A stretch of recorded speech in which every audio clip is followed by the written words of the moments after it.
Hello friend, welcome to ST tutorial YouTube channel. Friends, हम लोग practice set 26वां देखेंगे। जैसी प्रवक्ता परीक्षा सामान्य अध्ययन जीएस पेपर से जो आपके 40 प्रश्न परीक्षा में आपके रहेंगे, 80 प्रश्न आपके सब्जेक्ट से रहेंगे। तो ये 26वां पार्ट है। इसके पहले का वीडियो आप लोग प्ले लिस्ट में जाकर के देख सकते हैं, जो आपके एग्जाम की दृष्टि से सारे प्रैक्टिस सेट को तैयार किया गया है और आपके एग्जाम के लिए काफ़ी हेल्प भी करेगा। तो वीडियो को अंत तक जरूर देखिएगा। अगर वीडियो अच्छा लगे तो चैनल को सब्सक्राइब कर लीजिएगा, लाइक कीजिएगा, दोस्तों में शेयर भी कीजिएगा। तो चलिए प्रश्न को शुरू करते हैं और आज का पहला प्रश्न देखते हैं। पहला प्रश्न है, गोदावरी नदी के तट पर स्थित महाजनपद था। जो 16 महाजनपद थी, तो गोदावरी नदी तट पर कौन सा महाजनपद स्थित था? तो था अस्मक। ठीक है, सी ऑप्शन आपका सही हो जाएगा। अस्मक महाजनपद गोदावरी नदी आंध्र प्रदेश के तट पर अवस्थित था। और इसकी राजधानी कहाँ थी? तो इसकी राजधानी जो है पोतन, इसको भी याद रखिएगा, पोतन।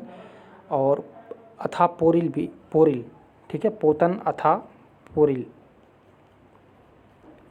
यह एकमात्र महाजनपद था जो दक्षिण भारत में स्थित था। और पुराणों के अनुसार जो है अस्मक में राजतंत्र की स्थापना इक्ष्वाकु वंशीय शासकों ने की थी। तो यहाँ पे सी ऑप्शन आपका करेक्ट हो जाएगा।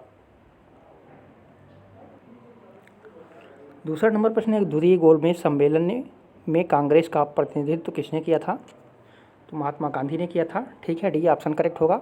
गांधी इरविन समझौते के अनुसार जो है कांग्रेस ने द्वितीय गोलमेज सम्मेलन जो है में शामिल होने की बात स्वीकार की थी। और इस सम्मेलन में भाग लेने हेतु जो है भारतीय राष्ट्रीय कांग्रेस ने महात्मा गांधी को भेजा था। और यह सम्मेलन कब हुआ था? तो 7 सितंबर 1931 से लेकर के जो है 1 दिसंबर 1931 तक चला था। ठीक है, और इस समय जो है ब्रिटेन के प्रधानमंत्री कौन थे? रैमजे मैकडोनाल्ड थे। और भारत सचिव जो है सैमुअल होर तथा भारत के वायसराय लॉर्ड जो है वेलिंगटन थे। ठीक है, तो सारे फैक्ट को याद रखिएगा। यहाँ पे डी ऑप्शन करेक्ट हो जाएगा। तीसरा नंबर प्रश्न है, ब्रह्म समाज, रामकृष्ण मिशन और आर्य समाज में क्या समानता थी? तो तीनों ही राजनैतिक उद्देश्यों के लिए नहीं बने थे, लेकिन तीनों ने ही देशभक्त की भावना के विकास में सहायता दी थी। तो ए ऑप्शन आपका करेक्ट हो जाएगा। ब्रह्म समाज, रामकृष्ण मिशन और आर्य समाज तीनों ही राजनीतिक उद्देश्य हेतु नहीं बने थे, परंतु तीनों ने ही देशभक्त की भावना के विकास में जो है महत्वपूर्ण भूमिका निभाई थी। ब्रह्म समाज की स्थापना कब हुई थी? तो 1828 ईस्वी में हुई थी। और रामकृष्ण मिशन की स्थापना कब हुई थी? तो 1897 में हुई थी। और आर्य समाज की स्थापना कब हुई थी? तो 1875 में हुई थी। ठीक है, 1828, रामकृष्ण मिशन 1897 और आर्य समाज जो 1875। ठीक है, तो तीनों को याद रखिएगा। तो यहाँ पे ए ऑप्शन सही हो जाएगा। चौथा नंबर पर प्रश्न है, केंद्र में द्वैध शासन के किस अधिनियम के अंतर्गत स्थापित किया गया था? द्वैध शासन किस अधिनियम के अंतर्गत स्थापित किया गया था? तो भारत सरकार अधिनियम 1935 के अनुसार। ठीक है, 1935 के भारत सरकार अधिनियम द्वारा जो है प्रांतों में लागू द्वैध शासन 1919 के अनुसार, ठीक है, को जो है अब केंद्र में लागू कर दिया गया था तथा प्रांतीय स्वायत्तता को जो है लागू किया गया था। और यह अधिनियम अंग्रेजों द्वारा भारत में लागू किया गया अंतिम संवैधानिक प्रयास था, जो सबसे अधिक समय तक जो है कार्यरत रहा। यह अधिनियम ब्रिटिश संसद द्वारा पारित तब तक के अधिनियम में से सबसे बड़ा था। ठीक है, तो यहाँ पे सी ऑप्शन करेक्ट हो जाएगा। पांचवा नंबर प्रश्न है, किस महाद्वीप में एटलस पर्वत स्थित है? तो ये अफ्रीका में स्थित है। ठीक है, एटलस पर्वत जो है अफ्रीका महाद्वीप में अवस्थित है। अफ्रीका का एकमात्र मोड़दार पर्वत एटलस है। ठीक है, ये मोड़दार पर्वत है अफ्रीका का। तो इसकी ये भी पूछा जाता है, तो यहाँ पे बी ऑप्शन करेक्ट हो जाएगा। छठवां नंबर प्रश्न है, फिटकरी गंदले पानी को जो है किस प्रक्रिया द्वारा स्वच्छ करती है?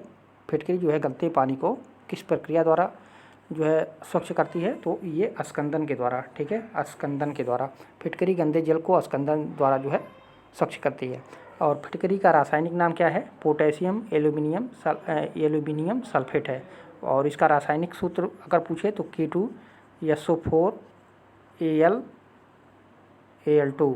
ठीक है, और SO4 ट्वाइस, ठीक है, H2O। और यह एक जो है रंगहीन क्रिस्टलीय पदार्थ है और इसका उपयोग जो है रक्तस्राव को बंद करने के लिए भी किया जाता है और जल शुद्धिकरण में भी किया जाता है। चमड़े आदि की गहराई, ठीक है, गहराई तक घाव धोने में इसका भी प्रयोग किया जाता है। तो सभी पॉइंट को याद रखिएगा। तो यहाँ पे सी ऑप्शन आपका सही हो जाएगा, अस्कंदन के द्वारा। 7वां नंबर प्रश्न है, समुद्री जल को शुद्ध जल में किस प्रक्रिया द्वारा बदला जा सकता है? तो विद्युत पृथक्करण द्वारा। ठीक है, सी ऑप्शन सही हो जाएगा। पूर्व भारतीय प्रधानमंत्री मनमोहन सिंह असम राज्यसभा में निर्वाचित सदस्य हैं। देखिए, अच्छा ये पूछ रहा है समुद्री जल, तो समुद्री जल को शुद्ध जल में जो है उत्क्रम परासरण द्वारा। ठीक है, यहाँ पे देखिए उत्तर ही गलत हो जा रहा है, डी ऑप्शन सही होगा। उत्क्रम परासरण द्वारा जो है बदला जा सकता है। समुद्री जल को शुद्ध जल में उत्क्रम परासरण द्वारा जो है बदला जा सकता है। यहाँ पे सी ऑप्शन आपका सही हो जाएगा। 8वां नंबर प्रश्न है, भारतीय प्रधानमंत्री मनमोहन सिंह किस राज्य से राज्यसभा के निर्वाचित सदस्य हुए थे? तो ये हुए थे आपका असम से। ठीक है, सी ऑप्शन सही हो जाएगा। 9वां नंबर प्रश्न है, किस देश ने भारत के साथ नागरिक परमाणु सहयोग समझौता पर सितंबर 2008 में हस्ताक्षर किया था? तो ये किया था आपका फ्रांस ने। ठीक है, डी ऑप्शन सही होगा। फ्रांस ने भारत के साथ नागरिक परमाणु सहयोग समझौता पर जो है सितंबर 2008 में हस्ताक्षर किए थे, और इस समझौते से भारत के लिए जो है औपचारिक तौर पर विश्व के विशिष्ट परमाणु क्लब में शामिल होने का मार्ग प्रशस्त हुआ था। तो यहाँ पे डी ऑप्शन सही होगा। 10वां नंबर प्रश्न है, न्याय दर्शन का लेखक कौन था? तो न्याय दर्शन का लेखक जो है वो गौतम है। ठीक है, न्याय दर्शन के प्रणेता गौतम थे। कणाद वैशेषिक दर्शन के, और कपिल जो थे सांख्य दर्शन के थे। ये कणाद जो थे ये वैशेषिक दर्शन के थे, और कपिल किसके थे? तो कपिल सांख्य दर्शन के थे। ठीक है, तो यहाँ पे न्याय दर्शन के गौतम बुद्ध थे, गौतम थे। ऑप्शन ए सही होगा। 11 नंबर प्रश्न है, विश्व के सबसे युवा सम्राट किस राष्ट्र के हैं? तो ये आपका हो जाएगा भूटान। ठीक है, भूटान के सम्राट जिग्मे खेसर नामग्याल वांगचुक विश्व के सबसे युवा सम्राट हैं।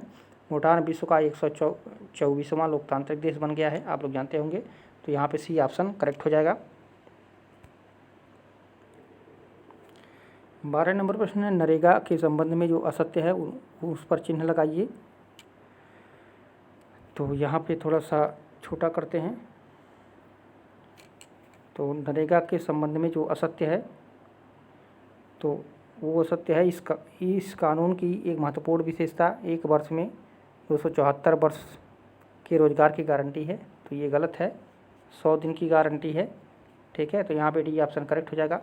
राष्ट्रीय रोजगार गारंटी योजना का प्रारंभ जो है केंद्र सरकार द्वारा 2 फरवरी 2006 को किया गया था, और इस योजना में जो है ग्रामीण क्षेत्रों में प्रत्येक परिवार के एक सदस्य को वर्ष में कम से कम 100 दिन अकुशल श्रम वाले रोजगार की गारंटी दी गई है। ठीक है, तो यहाँ पे डी ऑप्शन जो है असत्य है। 13 नंबर प्रश्न है, निम्नलिखित में से कौन सा स्थल घग्गर और उसकी सहायक नदियों की घाटी में स्थित है? तो ये बनवाली है। ठीक है, डी ऑप्शन सही होगा।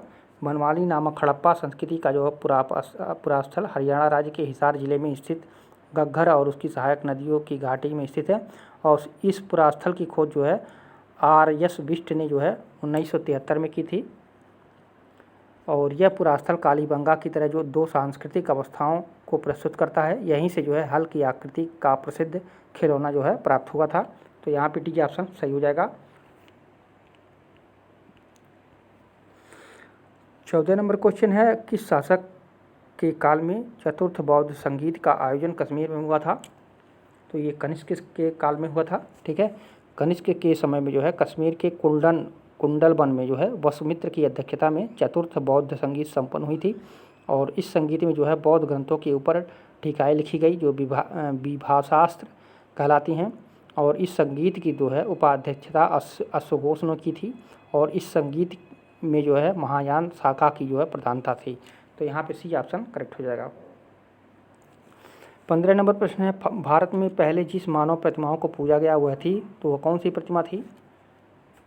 तो वो बुद्ध की प्रतिमा थी। ठीक है, सी ऑप्शन करेक्ट होगा। महात्मा बुद्ध के महापरिनिर्वाण के उपरांत जो है उनकी प्रतिमाएं मथुरा व गांधार कला शैली में बनाई गई, जिनकी पूजा कालांतर में की जाने लगी। बाद में उन्हें जो है विष्णु अवतार घोषित किया गया, तथा प्रतिमाओं के पीछे प्रकाशयुक्त मंडल बनाया जाने लगा, और उनकी देवालयों में स्थापना की जाने लगी। इस प्रकार जो है मानव प्रतिमाओं के रूप में जो है पूजे जाने वाले बुद्ध प्रथम व्यक्ति थे। तो यहाँ पे सी ऑप्शन आपका करेक्ट हो जाएगा।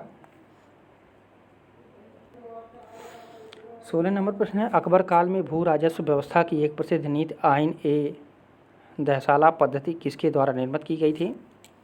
तो ये टोडरमल के द्वारा। ठीक है, अकबर ने अपने शासनकाल के 24वें वर्ष आइना ए दहसाला टोडरमल बंदोबस्त नामक एक नई कर प्रणाली को शुरुआत करके जो है मुगल कालीन लगान व्यवस्था को अस्थायी रूप प्रदान किया।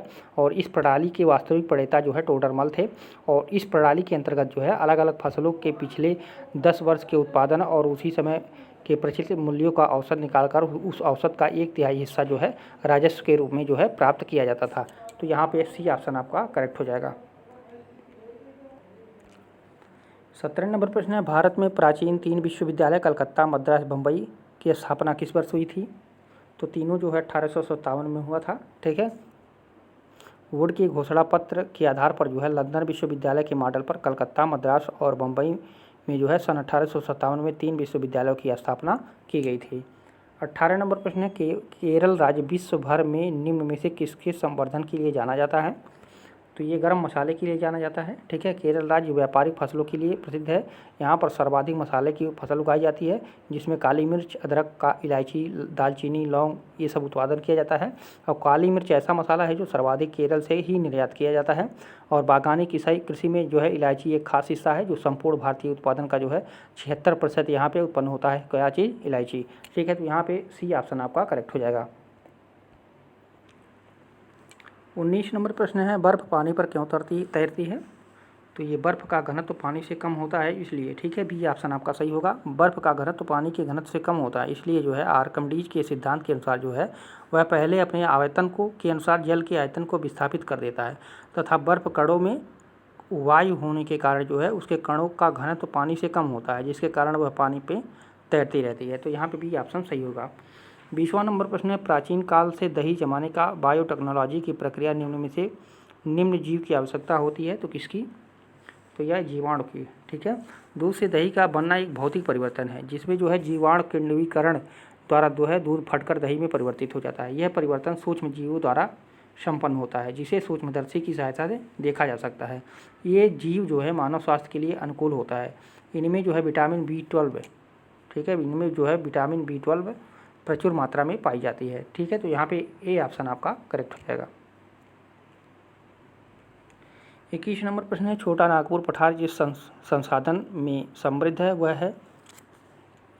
तो वह है खनिज के लिए। ठीक है, भारत में धात्विक और अधात्विक दोनों खनिजों से संपन्न झारखंड का छोटा नागपुर पठार है।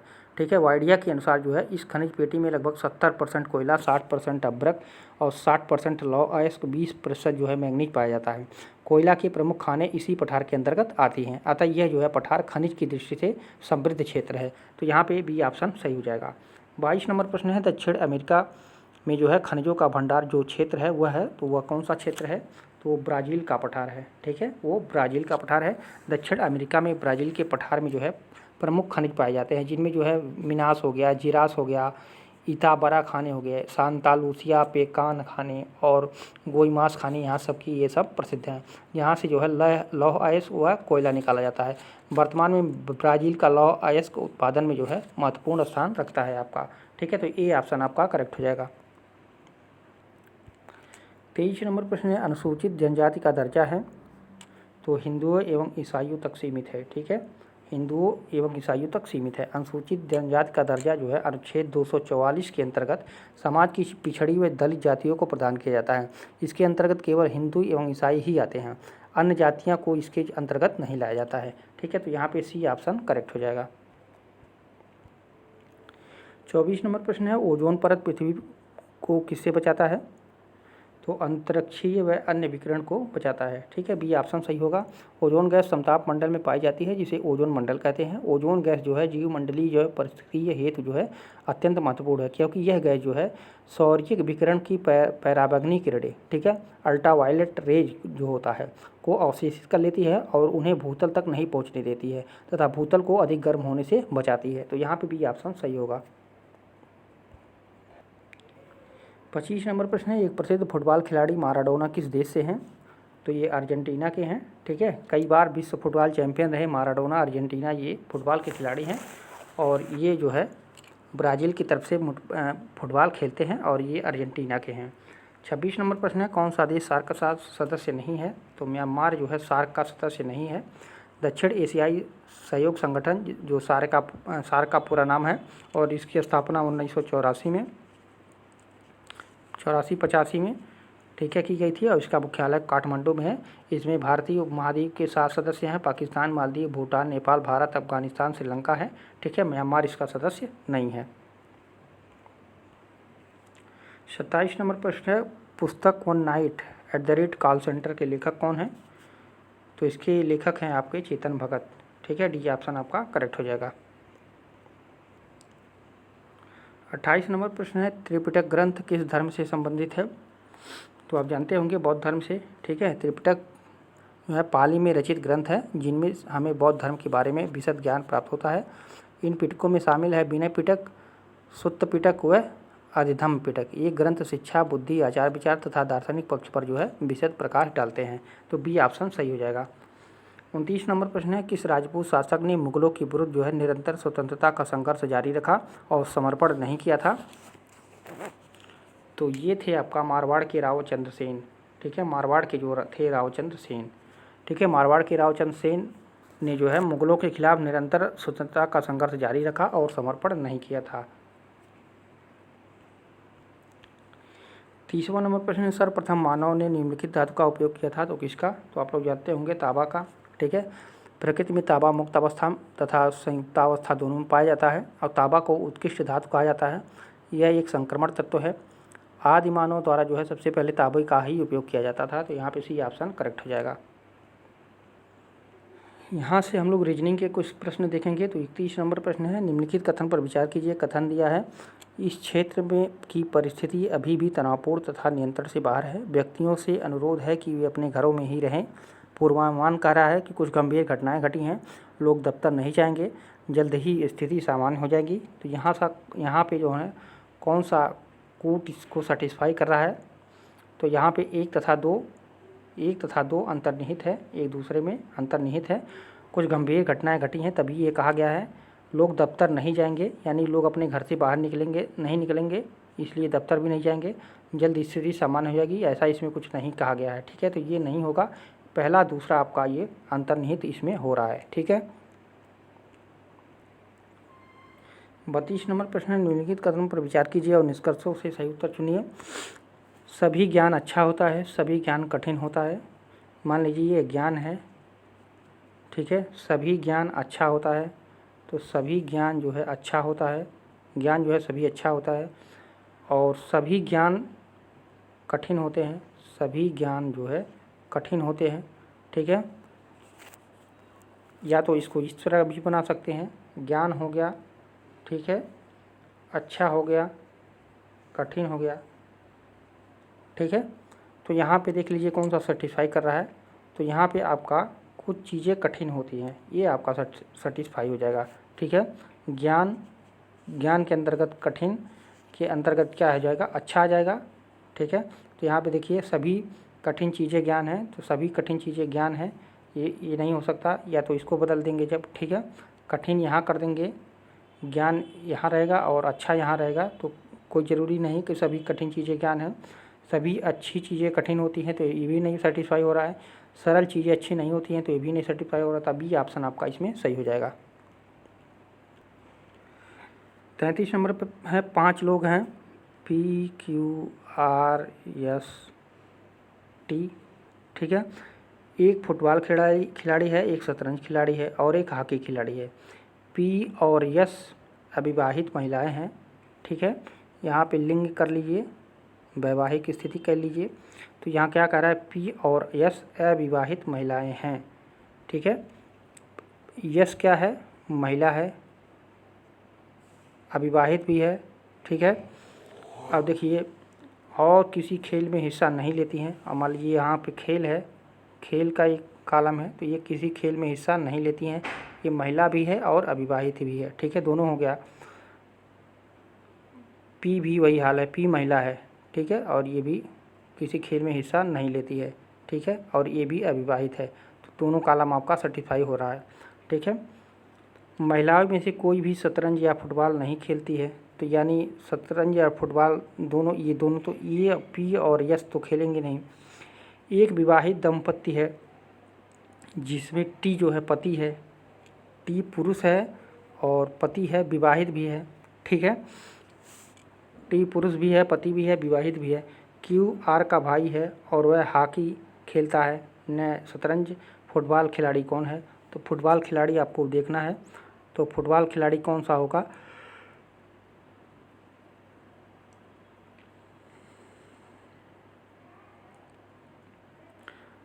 तो यहाँ पे देख लीजिए आर क्या खेलता है, आर यहाँ पे दिखाया है, आर हॉकी खेलता है, ठीक है। क्यू आर हॉकी खेलते हैं, क्यू आर भाई का है, वह न हॉकी खेलता है न ही शतरंज खेलता है। फुटबॉल खिलाड़ी कौन है? तो नहीं हॉकी खेलता है न शतरंज खेलता है, तो फुटबॉल खिलाड़ी बना कौन? तो क्यू आपका जो हो जाएगा वो फुटबॉल खिलाड़ी हो जाएगा, ठीक है। तो यहाँ पे बी ऑप्शन आपका सही हो जाएगा।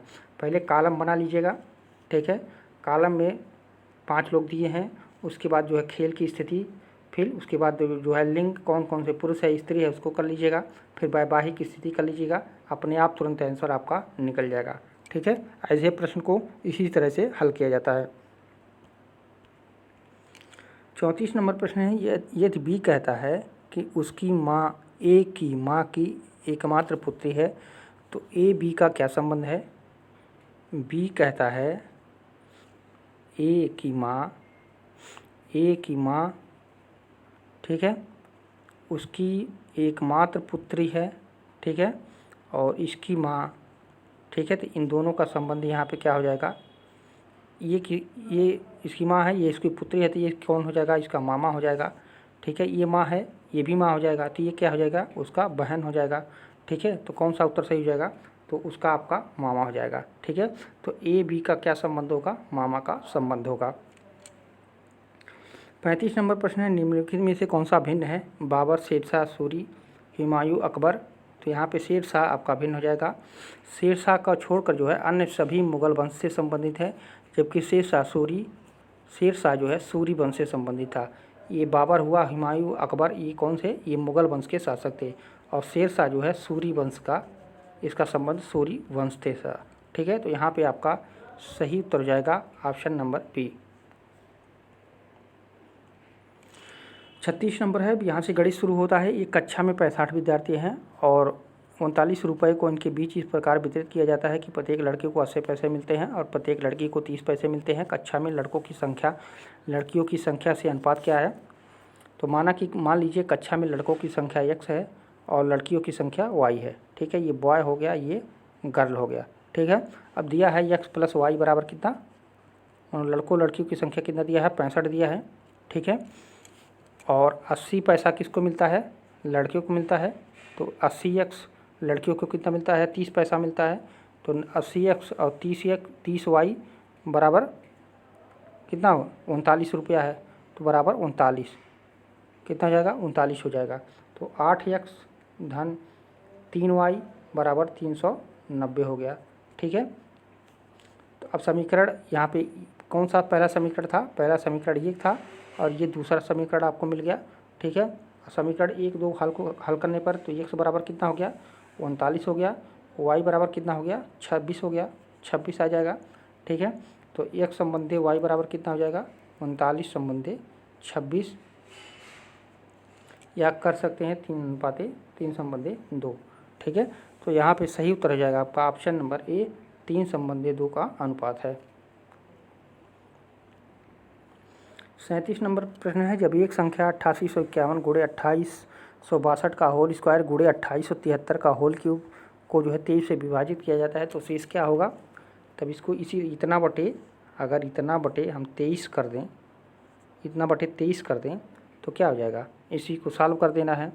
तो -1 गुणे 10 का स्क्वायर कर दीजिए, -2 क्यूब कर दीजिए, बटे 23 कर दीजिए, ठीक है। तो 8 गुणे 100, 2 दूनी 4 दूनी 8, 8 गुणे 100, ये 10 से 10 कट गया तो 23, ठीक है। तो 800 बटे 23 कितना शेषफल बचा? 800 में 23 भाग देंगे तो शेषफल आपका बचेगा 18, ठीक है। तो सही उत्तर हो जाएगा आपका ऑप्शन नंबर सी, 18 शेष इसमें बचेगा, ठीक है। 38 नंबर प्रश्न है 1 से 100 तक सभी संख्याओं का गुणा करने पर प्राप्त हुई संख्या के अंत में कितने शून्य होंगे। तो मान लीजिए n बराबर क्या करते हैं 1 गुणे 2 डॉट डॉट डॉट डॉट गुणे 100, ठीक है। तो शून्य आने की संभावना कितनी होगी 2 गुणे 5, ठीक है। अधिकतम 2 घातांक हो सकती है, तो 2 पे 6 बराबर कितना हो जाएगा 64, यानी 100 से छोटा है, ठीक है। अधिकतम 5 घातांक हो सकती है, तो 5 स्क्वायर हो जाएगा बराबर 25, ये भी जो है 100 से छोटा है, ठीक है। तो इसलिए शून्य की संख्या क्या हो जाएगी 100/5 कर दिए, धन ये होगा, ठीक है। धन 100/5 का स्क्वायर कर दीजिए, ठीक है। तो 20 गुणे क्या हो जाएगा 4, 20 धन 4 हो जाएगा ना, 5 विषयम 100, 5 × 25, हाँ तो 20 × 4 24, ठीक है। तो कुछ कितने शून्य आएंगे तो 24 शून्य आएंगे, ठीक है। तो यहाँ पे सी ऑप्शन आपका सही हो जाएगा। 39 नंबर प्रश्न है एक व्यक्ति एक वस्तु को बेचकर 20% का लाभ अर्जित करता है। यदि वह जो है 20% कम पर वस्तु खरीदता है और उसको 10% अधिक पर बेचता है तो लाभ में प्रतिशत परिवर्तन है। तो मान लीजिए वस्तु का क्रय मूल्य 100 रुपया है, अर्जित लाभ कितना पड़ता है तो 20% पाता है। वस्तु का विक्रय मूल्य कितना है तो 120 रुपया हो जाएगा, ठीक है। 20% पे अधिक बेचता है तो वस्तु का विक्रय मूल्य कितना हो जाएगा तो 120 रुपया हो जाएगा, ठीक है। और नया क्रय मूल्य क्या हो जाएगा तो 100 - 20 कर देंगे, ठीक है। 100 - 20 यानी 80 रुपया हो जाएगा, ठीक है। और नया विक्रय मूल्य क्या हो जाएगा तब तो 80 गुणे 10/100, 80 धन 10/100 गुणे 80 यानी 88 रुपया हो जाएगा, ठीक है। 88 रुपया क्या हो गया ये नया विक्रय मूल्य गया। अब इस पे लाभ अर्जित मूल्य कितना हो जाएगा तो 88 माइनस क्या हो जाएगा 80/80 गुणे 100 हो जाएगा, ठीक है। तो यहाँ इसको कर सकते हैं 8/80 गुणे 100 भी कर सकते हैं, यानी 10%, ठीक है। यानी हमारा 10% ये आ गया, ठीक है। अब लाभ में परिवर्तन कितना हो रहा है तो लाभ में परिवर्तन कितना हो जाएगा तो यहाँ पे 20% माइनस 10%, ठीक है, बटे 20 कर देंगे, 20 हमारा मान आया था, ठीक है, गुणे 100, ठीक है। तो 10/20 गुणे 100, ठीक है। तो 20 × 25 100, 10 × 25 50%, ठीक है। तो कितना आ जाएगा हमारा लाभ तो लाभ परिवर्तन कितना हो जाएगा 50% हो जाएगा। तो ए ऑप्शन आपका इसमें सही हो जाएगा। 40 नंबर प्रश्न है वह त्रिभुज ABC किस प्रकार है जिसका परिमाप जो है 56 और भुजाएं BC बराबर x+1, AB बराबर 4x और AC बराबर 5x-1, ठीक है। एक त्रिभुज है ABC, इसका परिमाप दिया है हमारा कितना 56 सेंटीमीटर और BC की भुजा है x+1 है, ठीक है। और AB की भुजा कितना दिया है 4x और AC का दिया है 5x-1, ठीक है, ये दिया है, ठीक है। तो किस प्रकार तो कौन सा ये त्रिभुज होगा ये पूछा है। तो क्या हो जाएगा BC + AB + AC बराबर कितना दिया है 56 दिया है, यानी परिमाप हमको दे दिया है। तो EC को x+1 + 4x + 5x-5, ठीक है, x-1 दिया है ना, बराबर कितना हो गया 56, ठीक है। अब इसको हम जब करेंगे तो 10x - 4 बराबर 56, ठीक है। तो 10x बराबर क्या हो जाएगा 60, तो x बराबर कितना आ जाएगा 6 आ जाएगा, ठीक है। तो अब यहाँ पे देख लीजिए BC बराबर 7 सेंटीमीटर, AB बराबर कितना दिया था AB बराबर कितना दिया था 4, तो 4 × 6 = 24 हो जाएगा और AC बराबर कितना हो जाएगा 25 सेंटीमीटर, ठीक है। अब त्रिभुज ABC में जो है AC स्क्वायर प्लस बराबर क्या हो जाएगा AB square plus BC square, ठीक है। अब EC को मान हम लोग वहाँ पे रख देंगे, ठीक है। तो 25 का स्क्वायर धन 24 का स्क्वायर बराबर हो जाएगा और धन जो है 7 का स्क्वायर, तो 625 धन 500 बराबर 576 धन 49 हो जाएगा, ठीक है। और 625 बराबर हो जाएगा 625, यानी त्रिभुज जो है एक समकोण त्रिभुज है, ठीक है। 625 बराबर 625 आ गया, ठीक है, यानी त्रिभुज जो है वो हमारा समकोण त्रिभुज है। तो यहाँ पे बी ऑप्शन आपका सही हो जाएगा, ए ऑप्शन आपका सही हो जाएगा। तो फ्रेंड्स ये रहे महत्वपूर्ण 40 प्रश्न। कैसा लगा वीडियो कमेंट कीजिएगा, लाइक कीजिएगा। फिर मिलते हैं अगले पार्ट में। पूरा वीडियो देखने के लिए आप सभी को धन्यवाद।